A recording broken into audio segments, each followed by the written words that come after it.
চাঁদাবাজি বলেন, এটা থেকে বরিশালের মানুষ মুক্তি পাবে, এটা আমি ব্যক্তিগতভাবে মনে করি। আর বাকিটা আমাকে যারা দেখবেন তারা লিখবেন এবং বলবেন আমি ভুল বলছি কিনা। সিটির মেয়র অনেককে আপনারা দেখেছেন, আসছে গেছে, সেক্ষেত্রে যেটা একটা ইসলামিক কান্ট্রি, জনগণের কথা আমার না, বরিশালের জনগণের এবং সাধারণ মানুষের জান মাল নিরাপত্তার জন্য শাহেক চরমোনাই যথেষ্ট।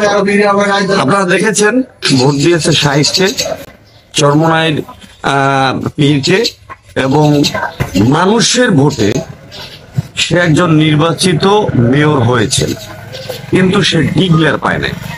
চরমোনাই শুধু বাংলাদেশই না, এশিয়ার ভিতরে আলোড়ন সৃষ্টিকারী একটি প্রতিষ্ঠান, ধর্মীয় প্রতিষ্ঠান। তো এরকমের একজন সিটি কর্পোরেশনের মেয়র বাংলাদেশের মানুষ এবং বরিশালের বিশেষ করে মানুষ দেখতে চায়।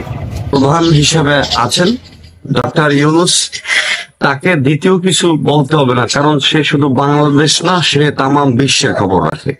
সেক্ষেত্রে আমি বলতে চাই, যদি আপনারা এটাকে বিশ্লেষণ করেন কিংবা নাই করেন, যদি আপনি এখনো সেটার কাগজ আছে, ভোটার লিস্ট আছে এবং সেই কপি আছে, সেটা দেখে যদি আমি মনে করি এক দ্বিধায় মানে দ্বিতীয় কোনো চিন্তা ভাবনা না করে শাহেককে নির্বাচিত করা উচিত এবং তাকে সিটির দায়িত্বটা দেওয়া হোক।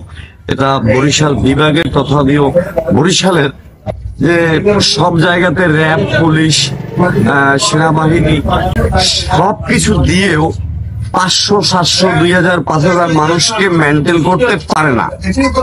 সেখানে চরমোনাইতে কমপক্ষে লোক হয় 20 লাখ, আমি কম বললাম 20 লাখ।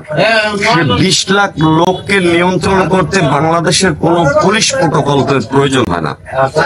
তার মতন মানুষ যদি বরিশালের সিটির মেয়র হয়, এক কথায় মাদক বলেন, ইফটিজিং বলেন, যে দেশে 80% মুসলমান এবং সে একজন ভোট পেয়ে নির্বাচিত হয়েছেন, কেন তাকে ডিক্লেয়ার দেওয়া হলো না? আমার সারা বাংলাদেশের মানুষের কাছে প্রশ্নটা থাকবে এবং অতি অবিলম্বে শাহেক চরমোনাইকে, পীর সাহেবকে নির্বাচিত ঘোষণা করা হোক। এটা আমার জোর দাবি। বাংলাদেশের সাধারণ জনতা এবং মুসলিম জনতার পক্ষ থেকে ডক্টর ইউনূস সহ বাংলাদেশের রাষ্ট্রীয় প্রধান পর্যায়ে যারা আছেন, উপরস্থ কর্মকর্তা যারা আছেন, আপনাদের প্রত্যেকের কাছে আমার দৃষ্টি আকর্ষণ, অনুরোধ থাকবে শাহেক চরমোনাইকে অতি অবলম্বে বরিশাল সিটির মেয়র হিসেবে আমরা দেখতে চাই। এই বলে আমার সংক্ষিপ্ত বক্তব্য এখানে শেষ করলাম।